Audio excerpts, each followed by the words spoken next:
But these measures we talk about, the things we have that tell us whether, that we tell ourselves as to whether we're good or worthy or deserving or any of that stuff, a lot of people would tell you it comes from your beliefs about yourself. Well, I'm going to modify that slightly to make it more practical, because here's the way we teach things, and this is very effective.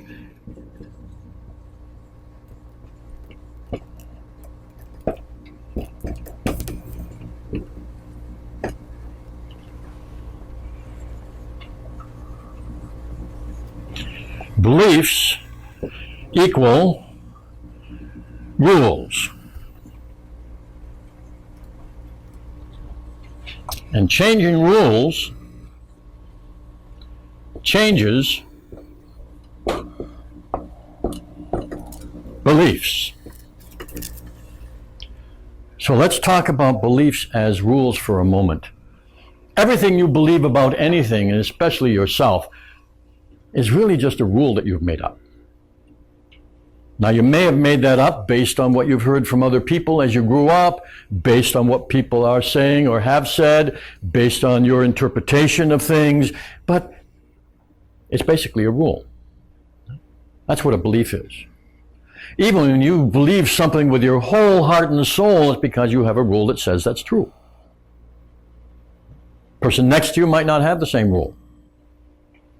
You might be totally convinced, but you're totally convinced because you have made a rule and you do not question it. That's what total conviction is. When you look at these things, all these beliefs you have about yourself and about life and about people and everything, when you look at them as rules that you've made up, then you have the option of keeping the rules or changing the rules. And it's much, much easier than trying to deal with something as difficult to understand as a belief. Because that's a kind of a vague term, okay? But when you can interpret that as a rule, oh, okay, well, I have a rule about myself that says when I do such and such, my self-esteem has to lower. You can change the rule. There used to be a rule, just tell you this, a lot of rules that we use in society, there used to be a rule that heavier than air craft could not fly. And among others, the Wright brothers decided they were not going to follow that rule. And they found a way to make it happen anyway. If they had accepted that rule, which science said was truth, then we wouldn't have, a lot of you wouldn't be here today. Okay? And I wouldn't be able to teach all over the world. Okay? There was a rule not too many years ago that said no one can run a mile faster than 4 minutes. Or less than 4 minutes, okay? And a man named Roger Bannister decided not to accept that rule. Now here's the interesting thing. It was considered physiologically impossible, okay? And then he did it anyway. Now you have to do that to qualify. Okay? How things have changed. And it's all because some people thought that these were not beliefs that had to be true, but rules that could be changed. The rules you have about yourself are what are giving you the self-esteem you have today. Nothing else. Got nothing to do with your behavior, your goodness, whether the universe loves you or not. It has to do with the rules you have made. When you change the rules, you are changing beliefs, because it's the same thing.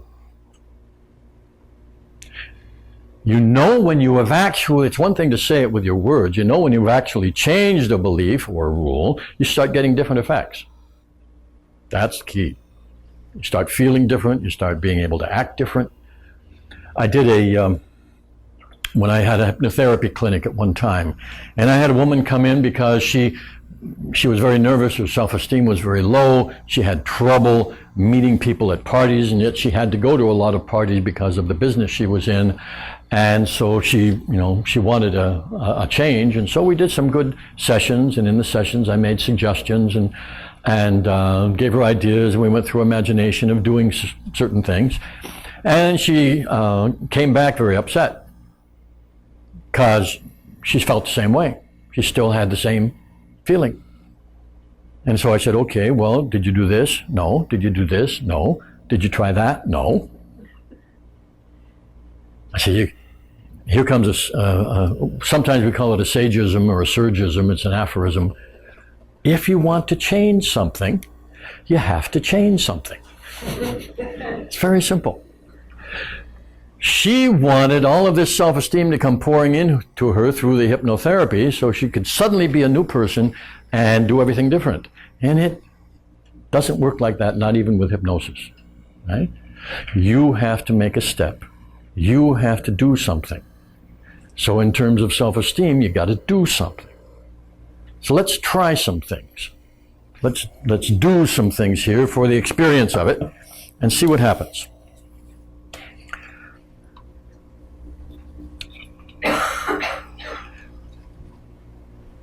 Yeah, let's go right into technique. Okay. Now, here's a question of examining some rules you may have about yourself. We're just going to examine them. Not out loud, don't have to tell anybody else. But I'd like you to take a few moments and think to yourself, as truthfully as you can,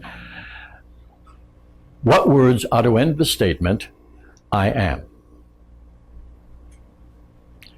And think of I am. I am good, I am competent, I am super duper, I am worthless, I am feeling bad, I am... Right now is your chance. You can pick any words you want, just feel that they're true. Say the first things that come to your mind. Listen to yourself as things come up. I am. Finish the statement. Okay.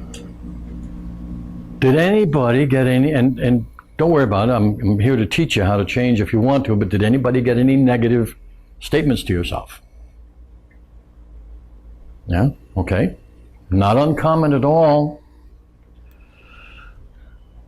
Go back and change those statements with a different truth.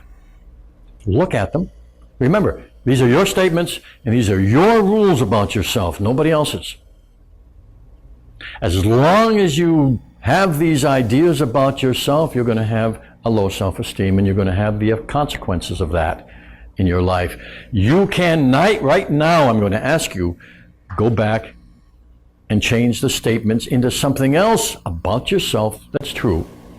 A rule which you can accept that counteracts that. Right? Or makes that one unimportant. In fact, that's a good one. Yes, but that's unimportant.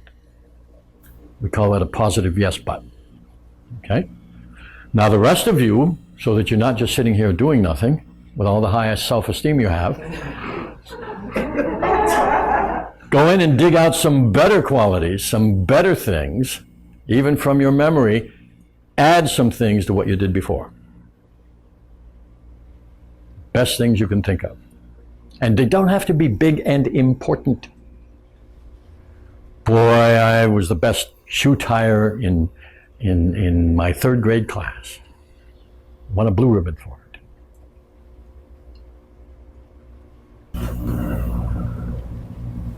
All right, come on back from that one. Of those who had difficulty the first time, how many had improvement? Okay. That's good, almost the same number. But just remember, the words you say about yourself come from yourself. And if you think they're true, that's just a rule. And it will be true as long as you keep telling yourself it is. If you want to change how you feel about yourself, which is going to, we didn't even go into all the possibilities. I talked about how other people are going to feel about you. If you want to increase your income, if you want to be luckier, if you want to be all kinds of good things, self-esteem is the first thing that you need to work on. How you feel about yourself in relation to someone or something. The number one key. And how you think about yourself is your choice. So if for the time being, if for the moment you said something, and it's so true that you no way that you can deny it, the next thing to do is start deciding that it's not important and diminish its power. And make something else about yourself much more important. Much more important. So that's a process to continue.